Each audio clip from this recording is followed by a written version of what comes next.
मैंने 2017 में भारत से रोहिंग्या और बांग्लादेशियों को निकालने के लिए पीआईएल फाइल किया था 2017 में।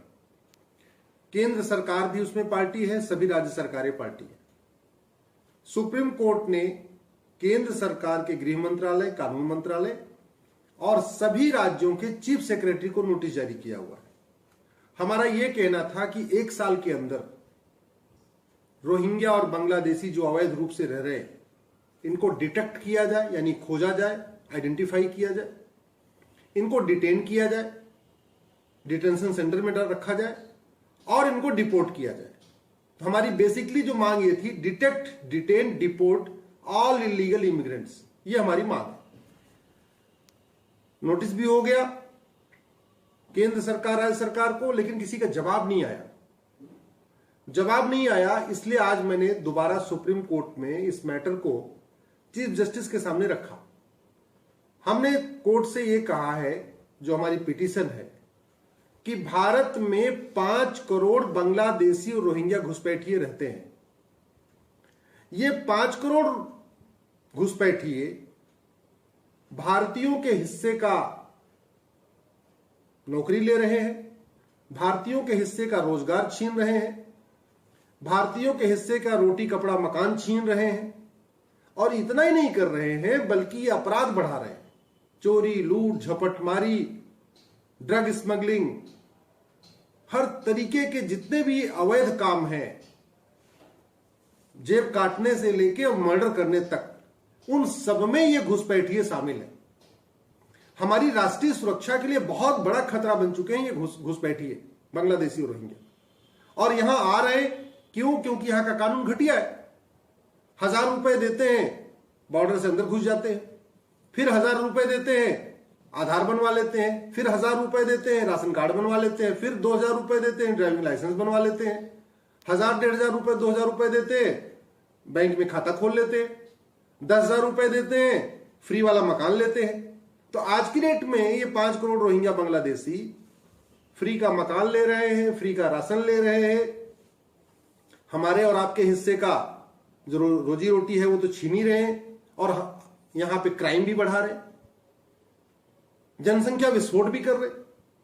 आप बांग्लादेशी रोहिंग्या के कैंप में जाइए, आपको एक एक जो ये बांग्लादेशी हैं रोहिंग्या, इनके 10 से 20 बच्चे मिलेंगे। हर 2 साल में एक बच्चा पैदा कर रहे हैं। भाई ये पाकिस्तान नहीं जाते, भूटान नहीं जाते,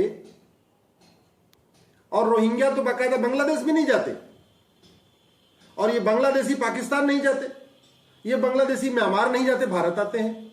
उसी तरीके से जो रोहिंग्या घुसपैठिए हैं ये कहीं और नहीं जाते, भूटान नहीं जाएंगे, सीधे भारत में आ जाते। ये बहुत बड़ा हमारे लिए खतरा है। आप जरा कल्पना करिए, 5 करोड़, कनाडा की टोटल पॉपुलेशन 4 करोड़ है। कनाडा की टोटल पॉपुलेशन 4 करोड़ है। कनाडा का क्षेत्रफल हमसे 3 गुना ज्यादा है। हमारा क्षेत्रफल कनाडा का 1/3 है, और हमारे देश में 5 करोड़ घुसपैठिए रह रहे। यानी कनाडा की जनसंख्या से ज्यादा हमारे देश में घुसपैठिए रहते। इसलिए आज मैंने सुप्रीम कोर्ट से यही कहा है कि आप इसको तत्काल सुनवाई करिए। कोर्ट का कहना था कि ये तो सरकार का काम है। भाई ठीक है, निकालना सरकार का काम है, लेकिन सरकार तो आगे तब बढ़े ना जब पहले कोर्ट एक डिसीजन तो दे दे, जजमेंट तो दे दे। सरकार तो कब, उसके बाद अगर सरकार काम नहीं करती तो ठीक है, फिर हम दोबारा आएंगे कोर्ट के पास। लेकिन एक बार कोर्ट पहले मैटर को डिसाइड कर दे। एक बात जरूर मैं कहना चाहूंगा, घुसपैठ का मूल कारण भ्रष्टाचार है, घूसखोरी। ये घुसपैठिए घूस दे के आ रहे हैं, घूस दे के राशन कार्ड बनवा रहे हैं, घूस दे के वोटर आईडी बनवा रहे हैं, घूस दे के ड्राइविंग लाइसेंस बनवा रहे हैं, घूस दे के सारे पासपोर्ट तक बनवा ले रहे हैं, और बाद में घूस दे के राशन भी ले रहे हैं, और घूस दे के मुफ्त का मकान भी ले रहे हैं, घूस दे के बिजली का कनेक्शन भी ले रहे हैं। आज की डेट में इनके पास सारे कागज हो गया है। असम में जो एनआरसी हुई थी वो फेल होने का मेन कारण यही था। असम के घुसपैठियों ने 1,000 2,000 रुपए दे के 4-5 कागज बनवा लिया। मतलब 5 से 10,000 रुपए में उनके पास वो सारे कागज आ गए जो उन भारतीयों के पास होने चाहिए। और जब रजिस्टर बनने लगा तो उन्होंने फिर 2-2 हजार रुपए दिया। और जो ये पटवारी और लेखपाल गए थे वहां पे रजिस्टर बनाने, वो बड़े चालाक, वो जितने घुसपैठियों का नाम जोड़ते थे उतने भारतीयों का नाम निकाल देते थे।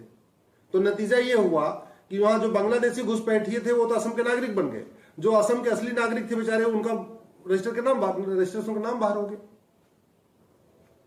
मैं आप लोगों से भी आग्रह करता हूं, इस घुसपैठ की समस्या को समझिए।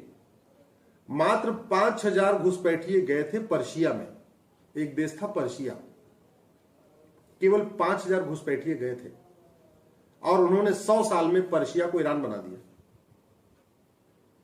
100 साल में पर्शिया को ईरान बना दिया था और घुसपैठिए गए थे मात्र 5000।